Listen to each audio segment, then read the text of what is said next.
Have you back. Now, universities around the country are getting tougher about COVID-19 regulations. 2 senior academics at Rhodes University have been barred from campus after refusing to be vaccinated. And staff at Rhodes University, as well as the University of Johannesburg, are also facing the axe after their requests for exemptions were denied. So to discuss this even further, we're joined by Meyer from Universities South Africa. Thank you so much for your time, Dr. Meyer. Let's talk about this. Was this inevitable, seeing more and more staff at universities, particularly those who refuse to vaccinate, potentially facing the axe?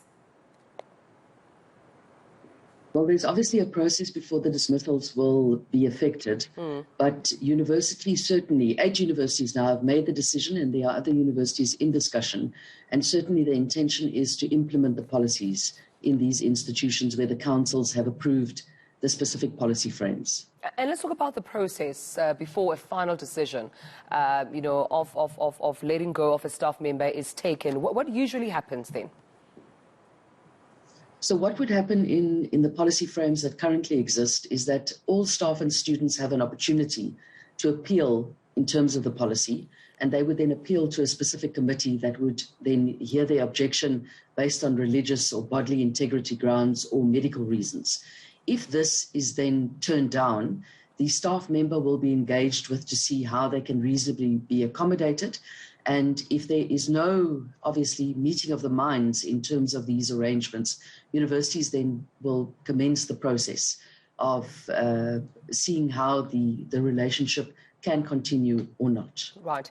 I understand that when we look at Rhodes University and the University of Johannesburg, there are some staff members there who face being fired if they insist on remaining unvaccinated after the exemptions or requests for exemptions were rejected. On what basis would a staff member's request for exemption thus be rejected?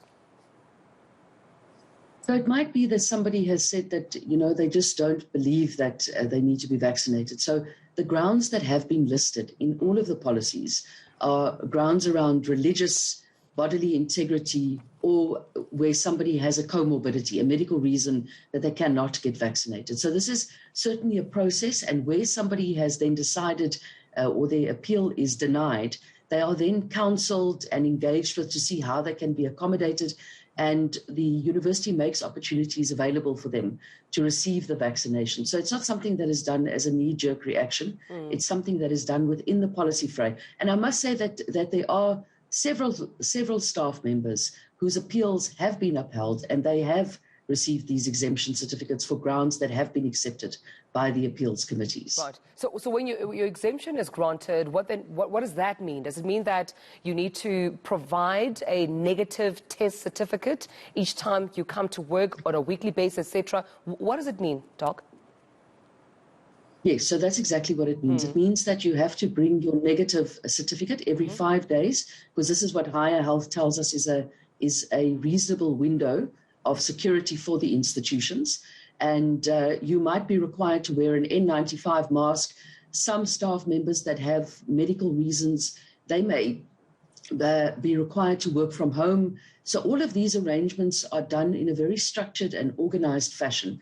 So when we really get to the end of the road where a staff member says that they don't want to be vaccinated, there is no sustainable ground or no ground which the university thinks is fair, rational and justifiable, then we obviously start the engagement with the staff member to see whether their services can continue with a specific institution. Right. And of all the universities that have already implemented mandatory policies, vaccination policies at that, should we expect more? Are we seeing more and more universities or even institutions of higher learning in general applying or even showing interest or even showing initiative, rather, maybe that's the word I'm looking for mandatory vaccination policies?